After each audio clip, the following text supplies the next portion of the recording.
السلام عليكم ورحمة الله وبركاته. إن شاء الله تكونوا بصحة جيدة وعافية، وإن شاء الله أياماتكم كلها سعادة، ويكون أطفالنا كلهم بخير وعافية بعون الله تعالى. حنكملوا الحلقة اللي فاتت اللي هي السعال، فحنتكلموا على السعال، نرجو نشرحه من جديد، وبعدين نتكلموا على أسبابه ومسبباته والأسوسيشنز لما يجي معه بحارة ويجي معه بترجيع، والفهم طريقة العلاج للسعال بحد ذاتها. لأن المشكلة الأساسية لازم نفهموها إن في هلبة طرق في علاج السعال ما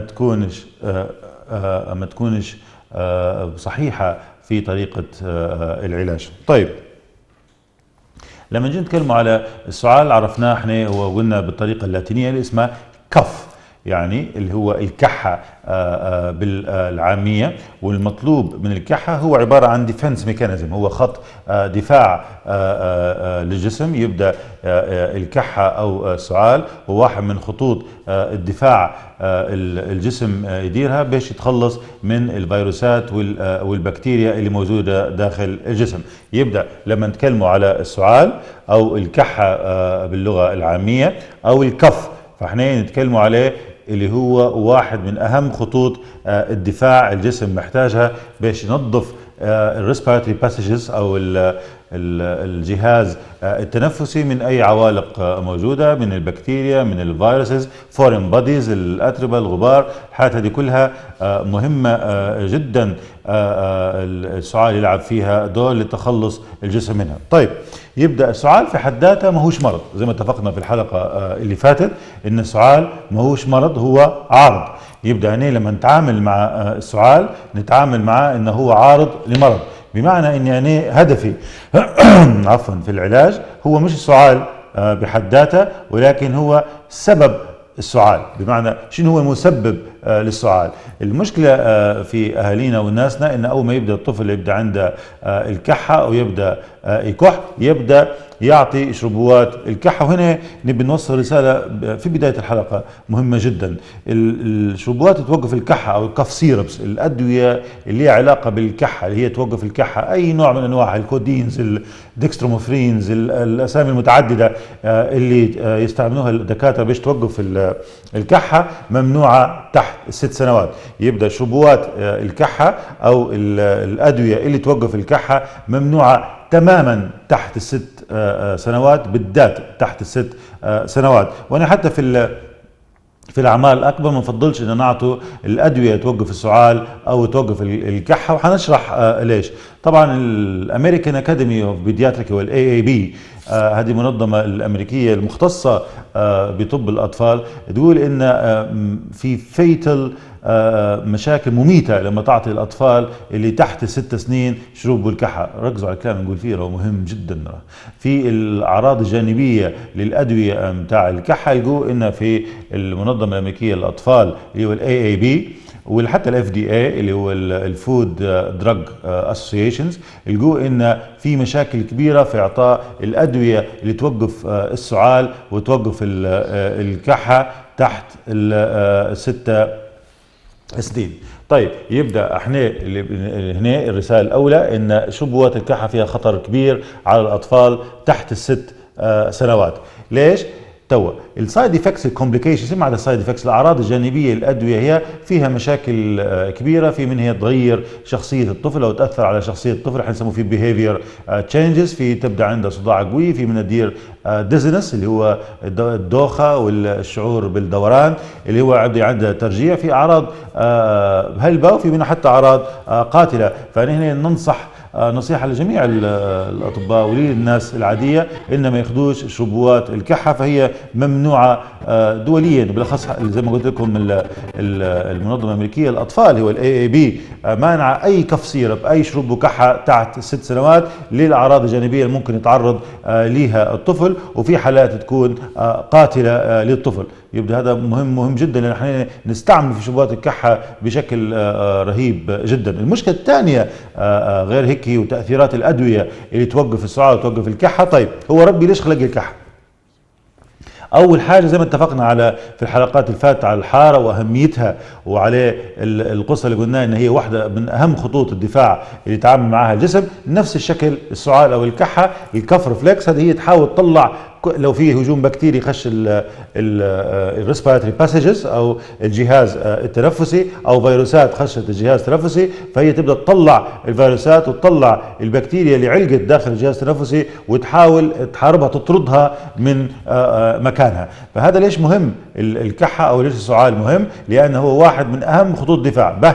لما انا ربي خالق الكحه باش تطرد الفيروسات والبكتيريا وتطلع البلغم، هي عباره عن البلغم عباره عن شنو؟ عباره عن مخاط الموجود في القصبات الهوائيه والقتلى والجرحى اللي موجوده بين الفيروسات والبكتيريا والكرات الدم البيضاء. يبدا هنا لازم نعرفه او نحطه في دماغنا اول حاجه ان الكحه او السعال هو خط دفاع لازم الجسم يتعامل معاه، بمعنى انه هو احنا مفروض ما نوقفوش الكحه، مفروض نعالجه سبب الكحه. مهم جدا الرساله هي احنا وظيفتنا كدكاتره او كاهالي، مرات ما يمشيش الدكتور يمشي للصيدليه وياخذ شبوات كحه، ما توقفش الكحه. انت مش مهمتك توقف الكحه، انت اهم حاجه انك تعالج سبب الكحه. سبب السعال هو المهم، زي سبب الحاره هو المهم. احنا هذا اللي بنوريها لكم، بمعنى ان الحاره زي ما قلنا نعمه من نعمه ربي كبيره على الانسان، زيها زي السعال، لانه هو ينظف الريسبيراتوري باسج او الجهاز التنفسي. فانت لما تعطي الشراب اللي يوقف الكحه او يوقف السعال، انت تعطل واحد من خطوط الدفاع اللي دارها ربي للجسم باش يدافع على نفسه. فاعطاء شربوات الكحه هذا ايش بدي. طيب اعطيكم مثال، لقوا في ابحاث هلبة للاطفال اللي عندهم مثلا التهابات الرئه، مش حتى اطفال، حتى الناس الكبيره وبالذات الاطفال، لما انت تعطيه شروب يوقف الكحه او يوقف السعال والشخص هذا عنده او الطفل هذا عنده التهاب في الرئه، شو بصير؟ هو اصلا ربي دار الكحه دي باش يطلع الفيروس والبكتيريا. انت لما تعطي شربوات توقف الكحه تخلي الفيروس والبكتيريا يستمر وجودها في الجهاز التنفسي، يزيد يتكاثر، يزيد يقوى، يزيد مده المرض. شفتوا المعلومه دي ليش مهمه؟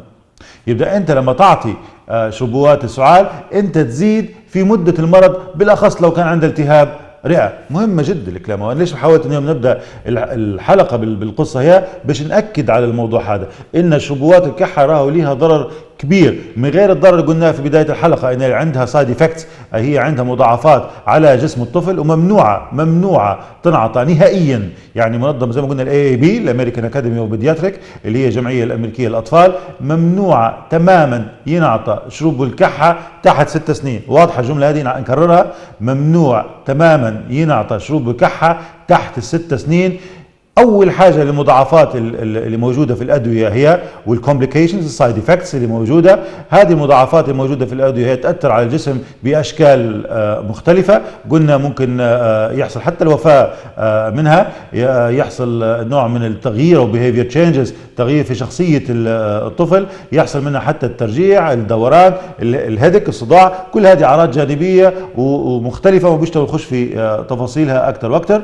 بس هذه واحده من الاسباب المهمة انك انت ما تعطيش طفل تحت 6 سنين شربوا الكحة او شربوا السعال هو الكاف سيربس. المشكلة الاساسية الثانية هي ان اصلا السعال واصلا الكحة هو مش مرض زي ما اتفقنا، هو عارض.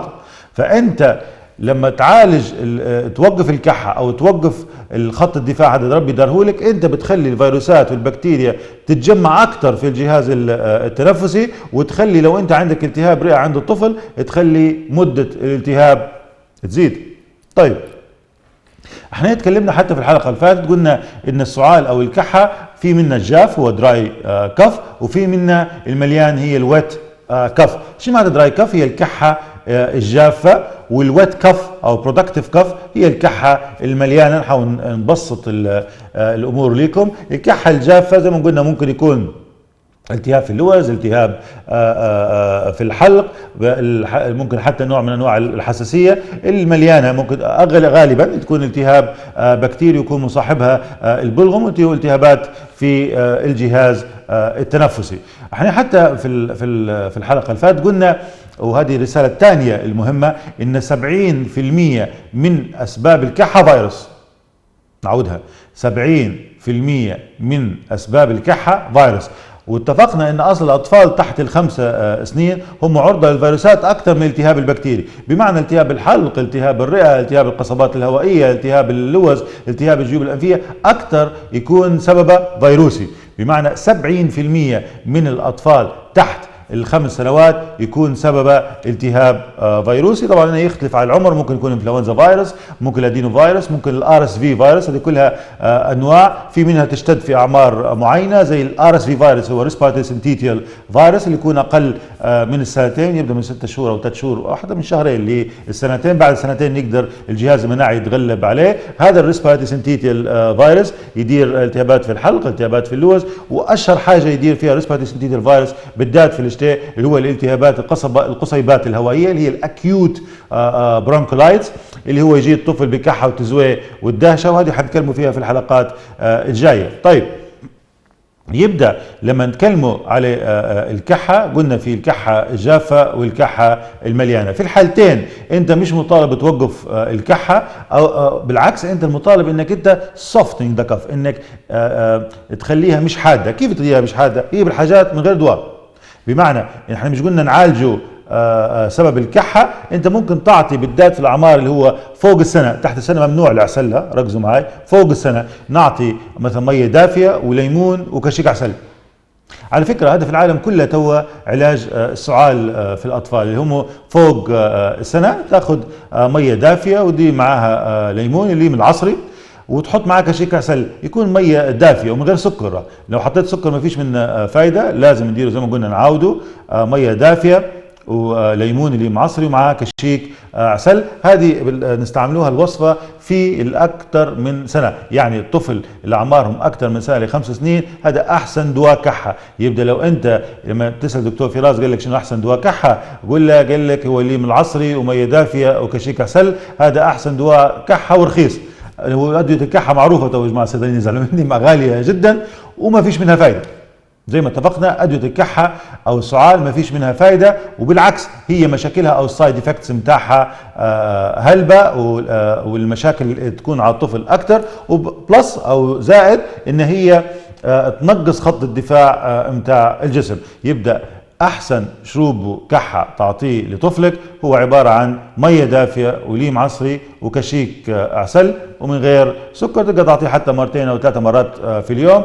وفي مرات الامهات يقول لك الطفل ما يستقبلش فيه او ما عندهاش رغبه فيه، اعتبره دواء، اعطيه حتى لما تخلط اعطيه بسرنجه واعطيه له بشويه بشويه، انه هو فعلا الدواء شافي بعون الله. اما تحت السنه ما ينعطاش العسل، ردوا بالكم، تحت السنه ممنوع اعطاء العسل للاطفال، لان في نوع من البكتيريا اللي اسمها البوتيوليزم هذه موجوده في العسل. بلاش تحت السنه ما يقدرش، لان السبلين او الطحال الجهاز المناعي اللي موجود داخل الجسم ما يقدرش يقاتل البوتيوليزم البكتيريا هذه موجوده في العسل تحت السنه، لان الجهاز المناعي ما يكونش ناضج مازال. بعد السنه يتم نضوج الجهاز المناعي وتقدر تعطي سيفلي، يعني تقدر تعطي العسل وانت مطمن لطفلك، وجعلنا منه شفاء للناس. فالعسل مهم جدا بعد السنة مش قبل السنة في ترطيب السعال، وان الطفل يحس بأقل احرار او irritability، كيف نقوله بالعربي irritability، انزعاج من الكحه، بالاخص لما تكون الكحه جافه. طيب لما يكون عندي طفل، خلينا نكمل النقطه هي احسن، لما يكون طفلي عنده سعال يبدا نعطه زي ما قلنا اللي معصر وما يدافع عسل. نكتر السوائل، مهم جدا اني نعطي كميه اكبر من السوائل باش نرطب الريسبيراتوري باسجز اللي هو الجهاز التنفسي زي القصيبات والقصبات الهوائيه، ونخلي اللزوجه اكثر في الميوكس اللي هو البلغم اللي يفرز عن طريق القصبات الهوائيه باش يحارب الفيروس والبكتيريا. خلينا نشرح لكم النقطه هي ببساطه. هو علاش البلغم يصير؟ هو انت عرفت لما يبدا عندك القصبه الهوائيه اعتبرها هيك، او القصيبات اعتبرها زي الانبوب هيك، تمام؟ في القصيبات الهوائيه في غدد موجوده عليه الجدار نتاع القصيبات الهوائيه، هي تفرز في ماده اللي هي الميوكس.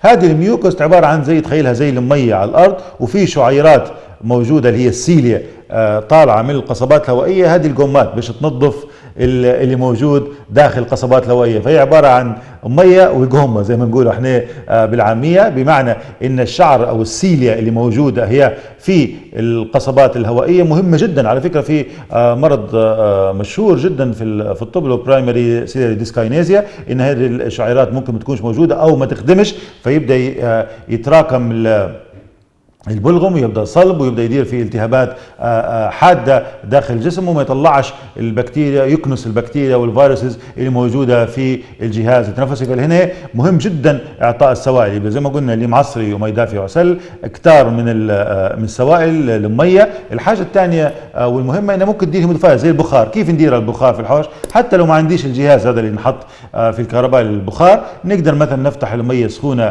في الحمام الدوش وندير الطفل زي المغطس وخليه يستنشق البخار، او ممكن ندير نفتح الحنفيه او الشيشمه اللي موجوده في الحمام على ميه سخونه ويستنشق البخار باش يرطب القصبات الهوائيه والمجرى الجهاز التنفسي باش يخف السعال. يبقى شفتوا طريقه علاج السعال هو مش بدواء، هو ان نعطي الكلام اللي قلنا عليه، اكان من اللي معصر ومي دافي وعسل، اكان من السوائل، او اكان من البخار نديروه بالميه فقط، يعني لا اكثر ولا اقل. في يديروا حتى ميه وزعتر والكلام هذا كله مش مثبت علميا. النقطه الثانيه والمهمه اللي هي ان في ناس هل بيعطوا زيت، وهذا خطير جدا بالاخص الاطفال تحت السنه. لما يكون طفلك تحت السنه وعنده سعال او عنده كحه، انت لما تعطي الزيت، وده خطير جدا. ارجو من المشاهدين هنا الانتباه ان لما نعطوا الزيت هنا انت ممكن تدير مشكله كبيره لطفلك، لان ممكن الزيت هو يدخل على الرئه طبعا تحت السنه بالذات، اللي هو ما فيش نضوج في الابيجلوتس في ولسان المزمار، اللي هو اللي يسكر لما ياكل عيل وبين القصبه الهوائيه وبين المريء، فما زال النضوج ما يكونش كامل. فانت لو الطفل عنده داهش او عنده كحه وتعطيه زيت، هذا خطير جدا وما فيش منه اي فائده. بالعكس انت ممكن لما تعطي زيت ويشرك في طفلك انت تدخل العنايه المركزه ويبدا بين الاحياء والموت. فهنا القصه متاع الزيت هذه مهمه جدا للناس اللي تعالج في السعال، خاطئه جدا بالذات في الأقل من سنة، لأن نسبة أن الطفل يشرق في الزيت ويخش داخل الرئة عالية، ودي حاجة اسمها الكيميكال نيومونايتس اللي هو التهاب في الرئة. طيب يبدأ استعمال الزيت للكحة هذا غلط، استعمال شربوات الكحة خطأ، النظر للسعال او الكحه انه هو مرض هذا خطا ثالث. يبدا ان زي ما قلنا ان الكحه والسعال هو عارض، واحنا لازم نعرفوا اسبابه. بس شنو هو اسباب السعال؟ يعني شنو مسبب الامراض المسببه للسعال؟ هنا زي ما اتفقنا في الحلقه اللي فاتت ولكم انا حنفاجئكم ان التهاب الرئه هو الاقل مسبب للكحه. ركزوا معي، التهاب الرئة هو أقل مسبب للكحة أو السعال عن الالتهابات الثانية، بمعنى أن التهاب اللوز، التهاب القصبات الهوائية، التهاب القصيبات الهوائية، الجاستروفيجيال ريفلكس في الأطفال اللي عندهم بالأخص تحت السنتين اللي او تحت ال6 شهور بالذات يكون عندهم جاستروفيجيال ريفلكس اللي هو ارتجاع المريء، وهذا ممكن يكون سبب رئيسي في السعال او الكحه. شفتوا يعني في اعراض مختلفه. ممكن الاطفال اللي تحت سنتين عندهم مثلا حساسيه حليب البقر هو الكاو ميلك الرجي، ممكن حتى هو يسبب السعال. يبدا اسباب السعال متنوعه، فيها اسباب هلبة، في منها الحساسيه، في منها زي ارتجاع المريء، في منها التهابات القصبات الهوائيه، في منها الازمه، في منها النيمونيا التهابات الرئه. وقلنا هي الاقل. اعتقاد الناس لما الطفل يكون عنده كحه او سعال هذا عنده التهاب في الرئه، قلنا هي الاقل 70% 70% من اسباب الكحه تحت ال5 سنوات مش سببها الرئه. ركزوا على المعلومه هي 70% من اسباب الكحه او السعال تحت ال5 سنوات الرئه ما لهاش علاقه بالمصري. تمام. يبدا القصه الاساسيه ان مرات يكون الاغلب الكحه والسعال تحت 50 يكون من الابر ريسبيراتوري تراكت. شو معنات الابر ريسبيراتوري تراكت؟ اللي هو من اللاينكس القصبة الهوائية اللي هنا الهوائية اللي عندك، ممكن من جيوب الأنفية، ممكن من التهابات الأذن الوسطى، ممكن يكون من اللوز، ممكن من التهاب الجيوب الأنفية، ممكن حساسية في جيوب الأنفية، ممكن يكون زي ما قلنا ارتجاع المريء أو جاستروفيجيال ريفلكس، ممكن يكون حساسية حليب البقر كاو ميلك الرجي. فشوفوا الأسباب الكثيرة اللي ممكن تؤدي إلى السعال من غير الالتهابات. طيب، فاحنا قاعدين تو نحاولوا نخشوا على السعال ومشاكله بالتدريج. القصص الثانية اللي تندار على السعال، بأن كيف نعرف ان السعال هو خطير، او كيف نعرف ان يعني لازم نرفعه للطبيب. زي ما اتفقنا وقلنا في الحلقة اللي فاتت ان الطفل اللي يكون عنده سعال واقل من 4 شهور هذا لازم ترفعه للطبيب، لانه مرات يكون عنده التهاب قصبات هوائية او التهابات في الرئة. يعني قلنا اصلا الاطفال اللي هم تحت 6 شهور تكون مناعتهم ضعيفة جدا، وهم اكثر عرضة للامراض الخطيرة. فلما طفلك يكون اقل من 4 شهور وعنده سعال او كحة ارفعه للدكتور. لما طفلك يكون عنده سعال او كحة وتلقى عنده زروقية اللي هو ساينوسيس بلوش ديسكولاريشن، يعني لما تلقى عنده زروقية في الشفايف ومعاه سعال، مباشرة ترفعه للطوارئ، لان طفلك هنا في حالة خطيرة. لما يبدا الطفل تحت السنة او 6 شهور ويبدا يكح متواصل، الستاتيكو كف احنا نسموه فيه، زي الحالات اللي هو يكح بعض، يكح يكح يكح يكح يكح زي النوبات ويوقف، بعدين يكح يكح يكح يكح ويوقف. في منا طبعا زي السعال الديكي المشهور فيه، او في حاجه اسمها بارتاسيس لايك فيروسز، في فيروسات زي الادينو فيروسز تشبه السعال الديكي، حتى هي تدير عفوا قصه الستاتيكو كف اللي هو الكحه المتواصله. هذه المفروض ترفعها للطبيب. الكحة اللي تكون مرافقة بحرارة عالية، بس على شرط يكون معها behavior change، بمعنى ان في تغير في شخصيه الطفل. يعني لما يكون الكحه والطفل مثلا مرخي ومعاه حراره او متضايق، ترفع مباشره للطبيب. ومرات تكون التهابات في الرئه. على فكره التهابات الرئه حتى بعدين حنتكلم عليها، ممكن يجيك حتى بألم في البطن، او ممكن يجيك يقول لك الطفل في الخمسة 6 سنين و7 سنين يقول لك اني والله ركبتي نحس فيها متصلبه وتوجع فيها. هو مرات يكون عنده التهاب بالرئه في الجهه مثلا اليمين، الابر لوب، اللي هي طبعا الرئه تنقسم لاكثر من فص، ويكون الفص الاعلى اللي موجود هو فيه التهاب في الرئه، فيجي يعطيك علامه يبدا عنده تصلب نك ستيفنس اللي هو في الرقبه. فلو لاحظتوا ان في حاجات هلبة تكون مع السعال، اذا قلنا الزروقيه ساينوسيس اللي موجود مع السعال هذا خطر.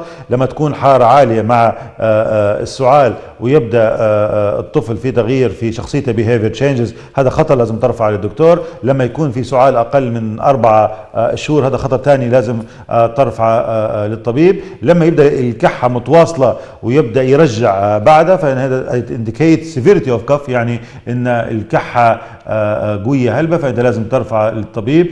او والاهم هي بصراحه في ناس هلبة ما يعرفوش اهميتها وخطورتها، هي الجرانتنج اللي هي بالعاميه اللي كت. يعني لما تلقى الطفل عنده كحه ويكت معاها ومع حراره والوضع خطير، وهنا لازم ترفع مباشره للطبيب. في الكحه اللي تكون مصاحبه بسترايدر صوت هواء، سترايدر هواء اللي هو العوايه زي ما يقولوا في الناس العاديه، حتى هو لازم ترفع للطبيب. مرات يكون في التهاب في القصبه الهوائيه.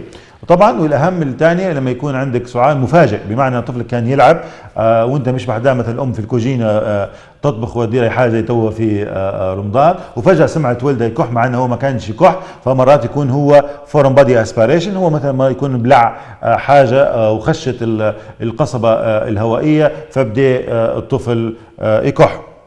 طيب،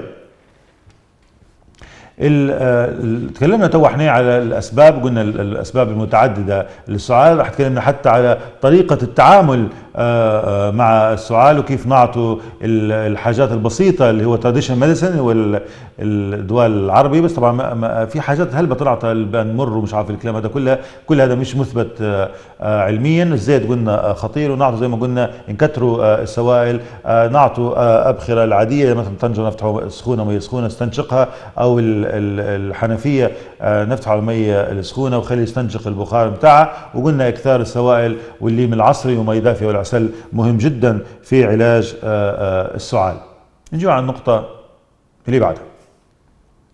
طيب، يبدا الرساله ديما لازم نكررها ان السعال هو عارض وماهوش مرض، واحنا ما نعالجوش السيمتومز او الساينز، ما نعالجوش العوارض، احنا نعالجوا السبب العارض اللي هو الكحه، ماهوش المرض ولكن تعالج سببها. الكحه ممكن تكون عاديه من غير اي حاجه، ايه طبعا، لانها زي ما اتفقنا هي مرات حتى في الحلقه فاتت ممكن 5 6 مرات يكح في اليوم، الكحه العاديه هذه، وما ينصحش ما يكونش مصاحب معها مثلا مع تزويه ولا حراره ولا ترجيع ولا حاجه، هذا الجسم يحاول يدافع عليه نفسه. وقلنا الرسالة المهمة الثانية ان عدم استعمال شربوات الكحة تحت ال6 سنين بالذات.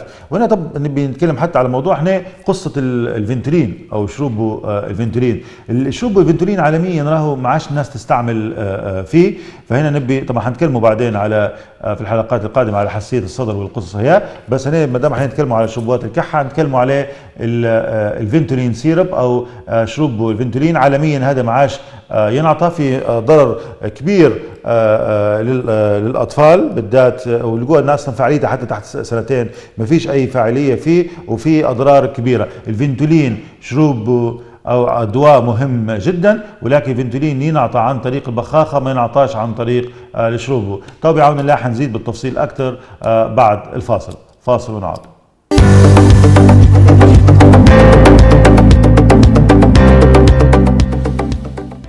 السلام عليكم ورحمة الله وبركاته. طبعا نستمر بنكملوا موضوعنا اللي كنا نتكلموا عليه قبل الفاصل، اللي هو طبعا السعال. طبعا في واحدة من اشهر الاسوسيشنز اللي هو يجي مع السعال اللي هو التزويه باللغة العامية، اللي هو الويزز او الرونكاي لما نسمعوه بالسماعة. طبعا لما يكون السعال مصاحب بالتزويه هنا في اكثر من سبب. السبب الرئيسي للقصة هي التهابات القصيبات الهوائية بالذات في الاطفال اللي تحت سنتين، وطبعا حساسية الصدر او الازمة للطفل اللي عنده ازمة او حساسية صدر، حتى هو يكون معه كحة ويكون معه تزويه في الصدر. طبعا لما يكون معه كحة او حارة ممكن يكون التهاب في الرئة، ممكن يكون التهاب في اللوز، ممكن التهاب الجيوب الأنفية، ممكن التهاب الأذن الوسطى. زي ما قلنا اتفقنا أن هذه كلها ممكن تسبب السعال عند الأطفال، وبالعكس قلنا هو النسبة الأكبر تحت ال5 سنوات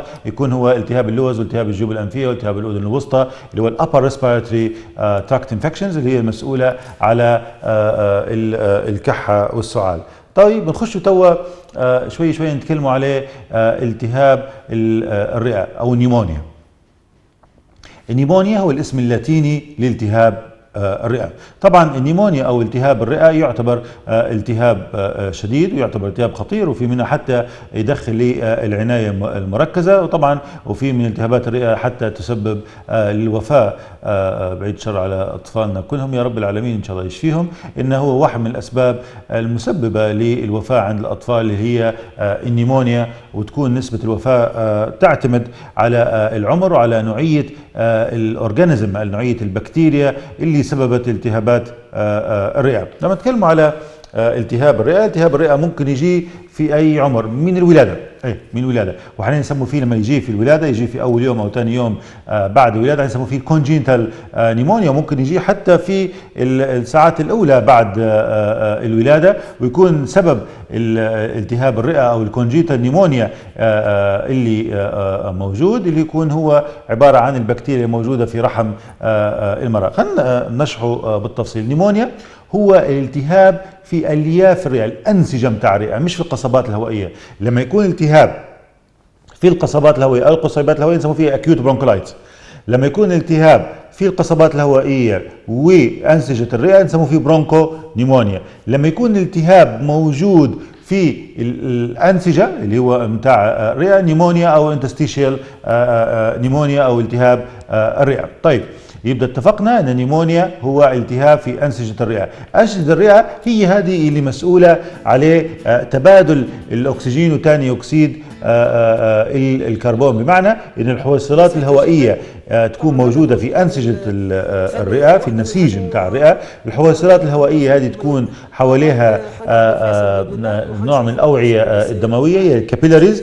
كيف يحصل؟ لما الأكسجين يخش عن طريق الأنف، يخش للجهاز التنفسي، يوصل عند الحويصلات اللي هي موجودة. طبعا الرئة مقسومة لاثنين، هو الرايت لانج اليمين واليسار. هذه فيها ملايين من الحويصلات، شعب موجود داخل الرئه بتاعك. هذه الحويصلات او الالفيولاي، اسمها باللاتيني الالفيولاي، هي مسؤوله على تبادل الاكسجين. يبدا زي ما قلنا الاكسجين يخش يوصل للرئه، يخش للحويصلات. الحويصلات هذه تعطي الاكسجين للاوعيه الدقيقه الدمويه اللي موجوده حوالين الحويصلات هذه باش تعطيها للجسم كامل. طبعا في نفس الوقت الحويصلات هذه تاخذ ثاني اكسيد الكربون اللي ينتج عن طريق الجسم من الاوعيه الدمويه، يوصل للحويصلات ويطلعها برا الجسم. يبدا تبادل الاكسجين اللي يحصل عن طريق الحويصلات اللي موجوده في الانسجه. طيب لما يحصل الالتهاب، نحاول نشرح النيمونيا كيف تحصل باش انت تقدر تتخيلها، او التهاب الرئه كيف يحصل. لما انت يحصل تلف او التهاب رئه، كان بكتيريا، كان فيروسيا، كان فطريات، كان من مواد كيميائيه زي الاطفال اللي يشربوا بنزينه او نافطه، هذه ممكن كلها تؤدي، وحنشرح بعدين بالتفصيل اكثر، تؤدي الى التهاب او انفلاميشن في اللنج تيشو، في انسجه الرئه. فيبدا شنو يصير لما يحصل خلل في الحويصلات الهوائيه هذه؟ ما يحصلش تبادل الاكسجين المطلوب. فلما يحصلش تبادل الاكسجين المطلوب حتلقى الطفل يبدا يدهش، الدهشه تلقى عنده بريثنس، تكبنيا، يبدا عنده نوع من دهشه، يبدا نسبه الاكسجين تقل. طيب هنا بنشرح نقطه معينه باش الناس تفهم علاش الاعراض هي تصير، وكيف ربي سبحان الله داير النظام الدقيق جدا في القصه. هي لما يبدا الجسم محتاج لاكسجين اكثر، شو تلقاه يبدا يزيد سرعه التنفس. يبدا هو يزيد سرعه التنفس لما طفلك يبدا داهش، لانه هو مش قادر يحصل النسبه الكافيه من الاكسجين. علاش؟ لان زي ما قلنا الحويصلات هي انصابت. طيب في منها بسيط، طبعا التهاب الرئه او التهاب الرئه فينا بسيط ومتوسط وحاد. يبدا هنا الاعراض تختلف من طفل لطفل على حسب العمر الطفل، على حسب النوع، هل هو التهاب بكتيريا او التهاب فيروس، وحتى نوع البكتيريا اللي صابت الطفل. فتبدا الاعراض، وهل هو بسيط او متوسط او حاد، بمعنى هل التهاب الرئه عندك بسيط او متوسط او حاد. فالاعراض هنا تعتمد على درجه الالتهاب اللي موجود في الرئه. طيب مثلا لما يكون مثلا بسيط، تلقى الطفل مثلا عنده كحه وعنده حاره ونسبه الحركه متاعها اقل. من متوسط لحاد تبدا الاعراض تظهر اكثر، يبدا داهش، لانه نسبه الاكسجين اللي المفروض يحصلها مش قادر يحصلها بالكيفيه المطلوبه، فيزيد عدد الانفاس باش يزيد نسبه الاكسجين اللي تخش للجسم باش يعطيها للحويصلات، والحويصلات تعطيها للاوعيه الدمويه الكابيلاريز او بالمونري كابيلاريز باش تعطيها للجسم. شوف الجسم كيف يحاول ينقذ نفسه او يحاول يتاقلم مع الحاجات اللي موجوده.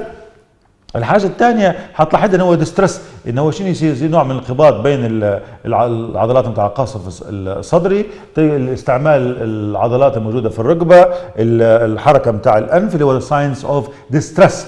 يبدا لما الطفل يبدا عنده ساينز اوف ديسترس، هو شنو هو الديسترس؟ استعمال الجسم يحاول يستعمل كل العضلات اللي لها علاقه بالجهاز التنفسي باش يزيد قدرته على اخذ الاكسجين باش يعوض نقص الاكسجين اللي حاصل في الجسم. قلنا يفتح ويسكر نيزل فليرنج، ممكن يحصل عباره عن الاستعمال الاكسسوري ماسلز، العضلات المساعده اللي موجوده في الرقبه، ممكن يحصل سوبرا كلافيكولار ريسيشنز والانتركوستال والسبكوستالز، هم كلهم عضلات موجوده في القصبات الهوائيه يحصل فيها نوع من انقباض باش يزيد قدره الجسم على اخذ اكبر كميه من الاكسجين الممكنه. ولو انت ما تصرفتش هنا يمكن يحصل توقف مفاجئ للجهاز التنفسي.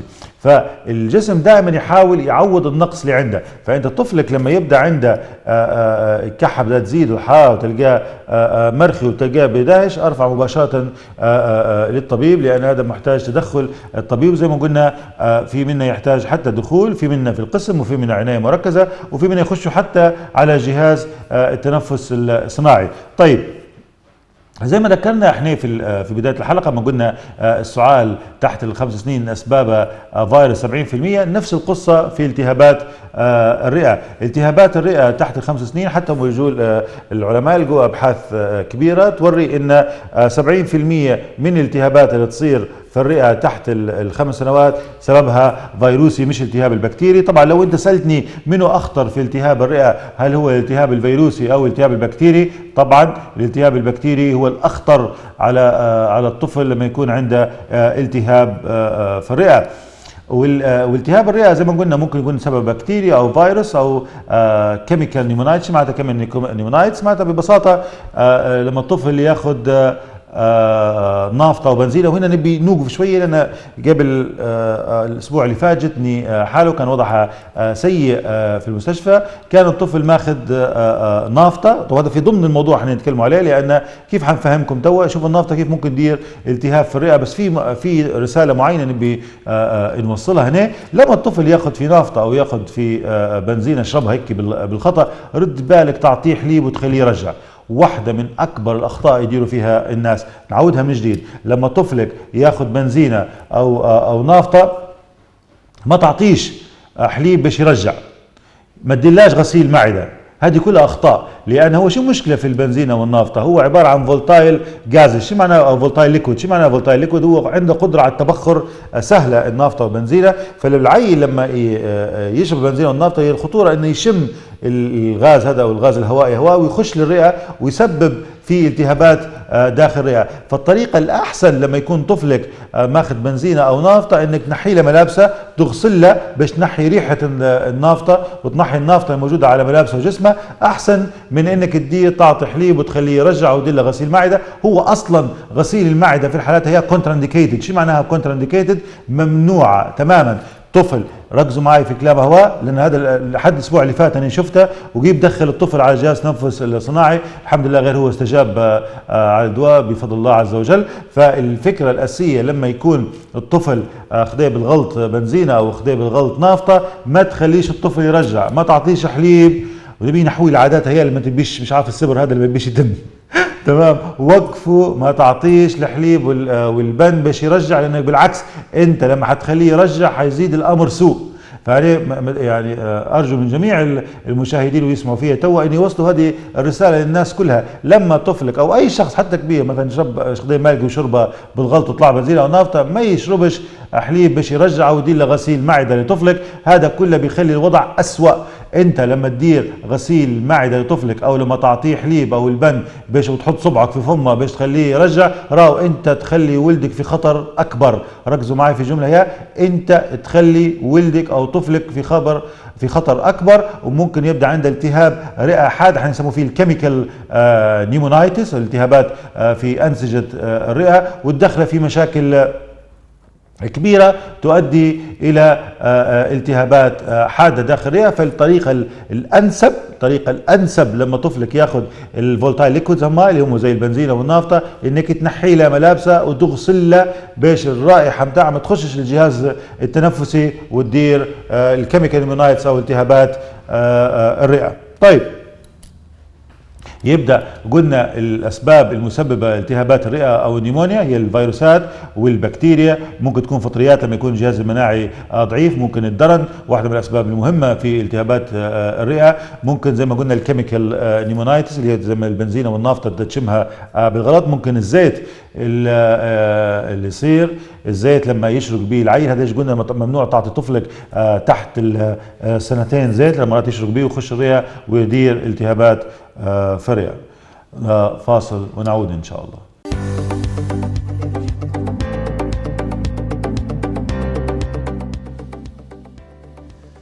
السلام عليكم ورحمة الله. طبعا نحاول توا في نهاية البرنامج نعطوا رسائل محددة على التهابات الرئة. طبعا الحلقة الجاية بعون الله يوم الخميس حتكون مفصلة أكثر الحلقة على التهابات الرئة. طبعا زي ما اتفقنا ان التهاب الرئة ممكن يكون التهاب بكتيري او التهاب فيروسي او التهاب لفطريات او الكيميكالز اللي هي زي مثلا شرب نافطة او البنزينة او شرب بالزيت. هنا القصة متاع الزيت ارجو من جميع الامهات وعزايزنا ربي يحفظهم يا رب العالمين ينسوا لي موضوع الزيت شوي، ينسوه لي، يحطوا لي مع بسيسة عادي، يحطوها شكلي جعت يحطوه في عصيدة عادي.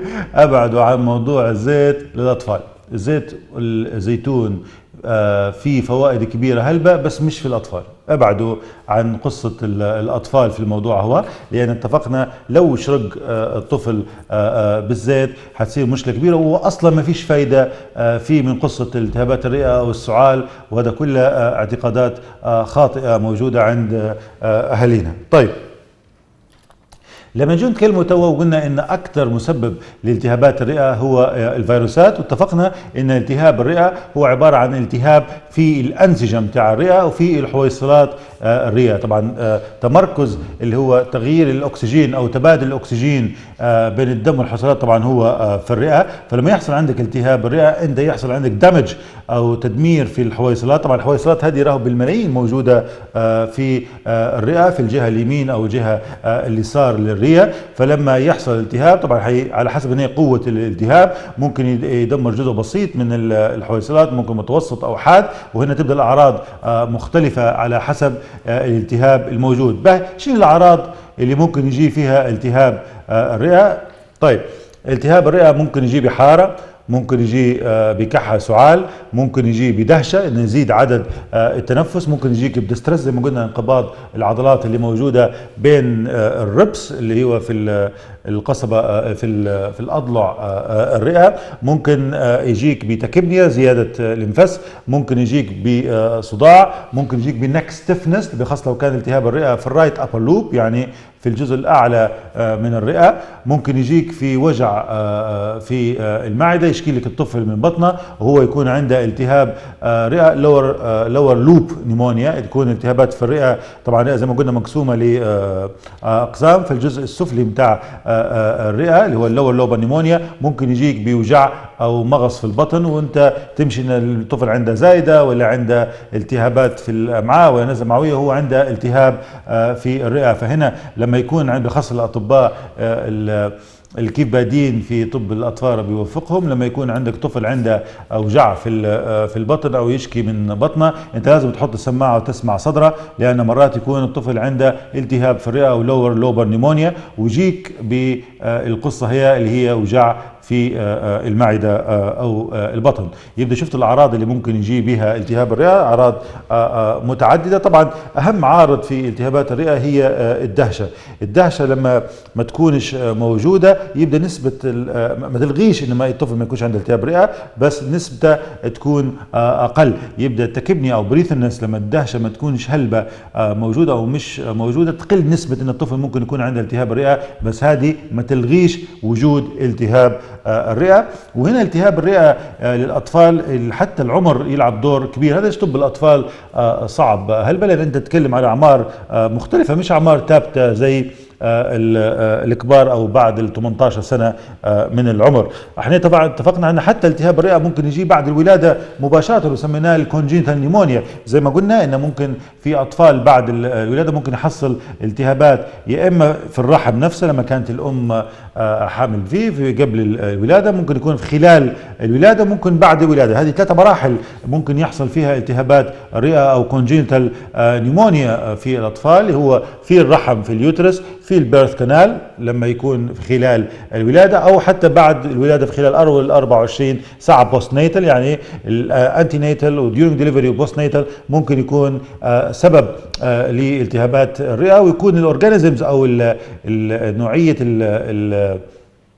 البكتيريا اللي تسبب في التهاب، وطبعا غالبا يكون التهاب بكتيري. رح نتكلم على الكونجيتا نيمونيا، التهابات الرئه اللي تحصل للطفل مباشره بعد الولاده، يكون غالبا جروب بي ستريبتوكوكس، الليستيريا، الايكولاي والكليبسيلا، هذول اشهر انواع البكتيريا اللي ممكن تدير التهابات الرئه بعد الولاده مباشره. وهذه البكتيريا او الاورجانيزمز موجوده في رحم الام، او مش في رحم الام، البيرث كانال اللي هو الفاجينا بتاع الام اللي هو قناه الولاده للام، هو يحصل فيها ياخذ الاورجانيزمز هواء، او مرات احنا يسموه فيه بريماتشور رابتشر ممبرين اللي عفته لما تبدا الميه تصب وتنفتح، فلما اكثر من 12 ساعه خلال الحمل يبدا الطفل يحصل البكتيريا لان الدنيا مفتوحه عليه، فحتى هو سبب من اسباب الالتهابات اللي ممكن سبسز وممكن التهابات النيمونيا والتهابات هلبة ممكن يدير التهاب الرئه اللي هو الكونجيتا نيمونيا اللي بعد الولاده. يبدا انت التهاب الرئه ممكن يحصل من